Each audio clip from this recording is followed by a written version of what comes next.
de kabibe kabira kobira demedia wambia goswa gotra gola bela ba go fudu be la podi dono yo bonu yo to lo so ho anu si agbasi omi yo mi dano ho anu ga balance atikili bezo weze kakanu ble to mi yo kekeke.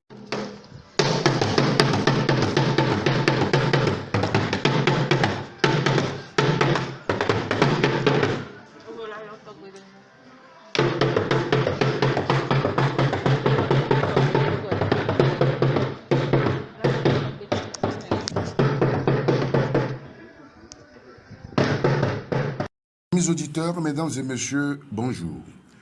En ce premier dimanche du 9e mois de l'an sur le calendrier dit grégorien ou occidental, les peuples des territoires suivant le lac Guinère-sur-Mer dans le sud de notre pays, le Togo, célèbrent le début d'une nouvelle ère de vie, d'un nouveau cycle d'existence sur Terre.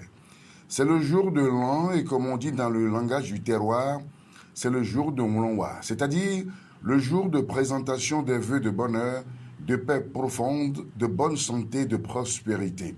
Je m'inscris donc dans cette vieille tradition pour vous souhaiter mes vœux les meilleurs pour cette nouvelle année qui commence. Les ancêtres, en leur temps, disaient ceci, que le brouillard se dissipe, qu'il pleuve en abondance afin que les récoltes soient bonnes, que ceux qui ont des enfants en aient plus et que Dieu en donne à ceux qui n'en ont pas encore.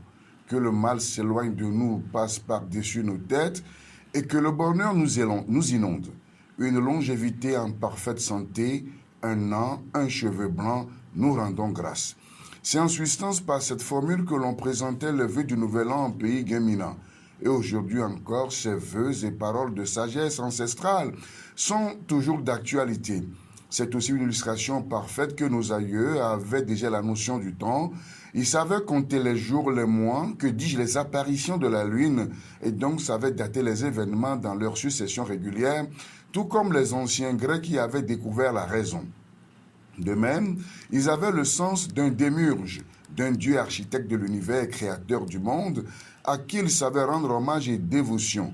Nous sommes un peu profondément croyants, avec une large tolérance religieuse, avant même la révélation.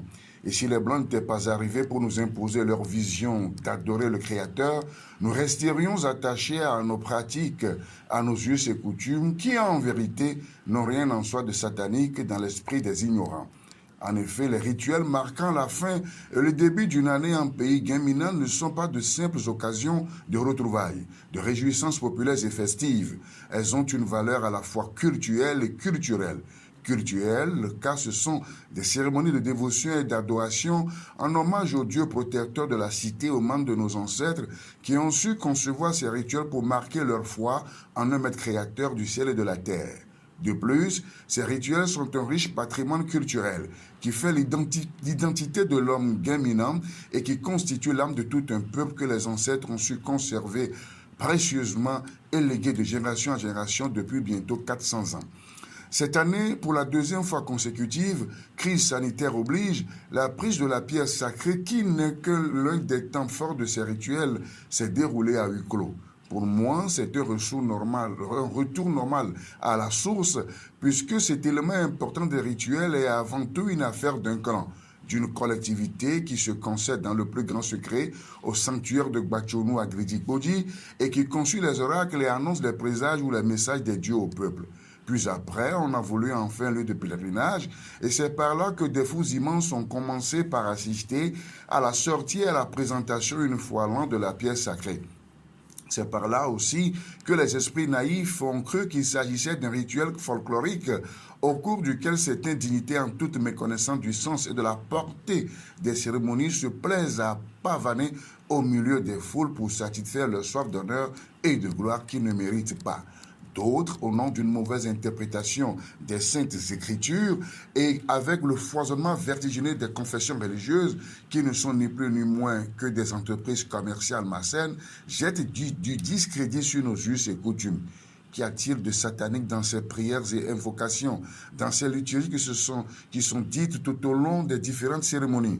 Il faut savoir qu'on ne foule pas aux pieds son origine, son identité culturelle, car quand on ne sait pas d'où on vient, on ne sait pas ce qu'on cherche, et quand on ne sait pas ce qu'on cherche, on ne sait pas ce qu'on trouve et où on va.